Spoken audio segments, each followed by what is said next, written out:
रखते हो, रखना भी चाहिए है। अच्छा आप तुम्हारे भी चोटी है। अभी बात हुई जैसे बिटिया लगाए हुए चोटी है, तो चोटी का नाम जानते हो क्या होती है?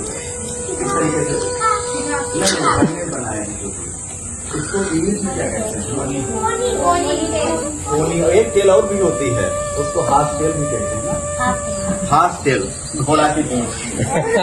नहीं, ये आप जब पढ़ोगे चोटियों की संख्या बहनों के, तो बहनें भी कई प्रकार की चोटियां लगाती है। 2 चोटियां, फूल वाली चोटी, सिंगल चोटी, तो उसमें एक हाफ टेल भी आती है, इंग्लिश में होता है उसका। तो हाफ टेल वही होती है पीछे से गांठ सीधे बैठी बड़ी हुई चोटी होती है, जैसे आपने लगाई, उसको हाफ टेल कहते हैं।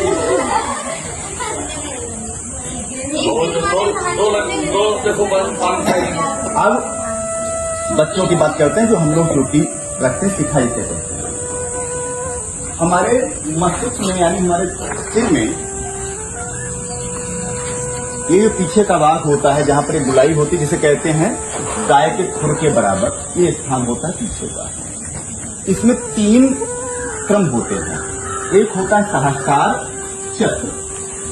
सहस्त्रार चक्र जहां पर चोटी का केंद्र होता है, उसी के थोड़ी से 2 इंच नीचे, जैसा कि सुश्रुत संहिता में लिखा हुआ है, शिखा की पूरी परंपरा दी गई है, उसके हिसाब से शास्त्र चक्र के ठीक नीचे आत्मा का वास होता है। आत्मा का वास उससे थोड़ा नीचे बढ़ते हैं, थोड़ा सा 1-1.5 सेंटीमीटर इंच के इसमें, तो वहां पर होता है अधिपति मर्म। क्या होता है? उसे मस्तु लिंग भी कहते हैं। यहां पर चोट लगने पर व्यक्ति की क्षण भर में मृत्यु हो जाती है। ये 3 क्रम होते हैं।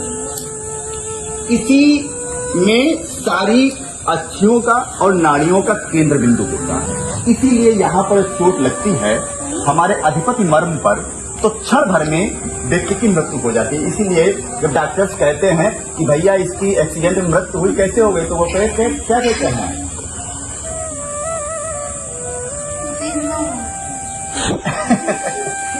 उन्हें कहते हैं कि दिमाग में चोट लगी, इसी से खत्म हो गया। तो यहाँ पर चोट लग जाती है तो व्यक्ति की क्षण भर में मृत्यु हो जाती है। तो इन्हीं सब चीजों के आपने और अनुभव किया होगा। जब हमें सर्दी लगती है तो हम क्या करते हैं? पूरे शरीर में कपड़े पहन लेते हैं, लेकिन सबसे पहले क्या करते हैं? सर को ढकते हैं। गर्मी लगती है तो हम क्या करते हैं? चादर ओढ़ करके निकलते हैं? नहीं, सर पर कैप लगाते हैं, टोपी लगाते हैं, और या गमछा वगैरह रख लेते हैं। कहाँ पर? क्योंकि हमारा सिर जो है, सिर जो है वो शीतल रहे, ठंडा रहे। इसी तरीके से ये जो महत्वपूर्ण स्थान है, जिसे कहते हैं गाय के खुर के बराबर, यहाँ पर चोटी रखने का विधान है।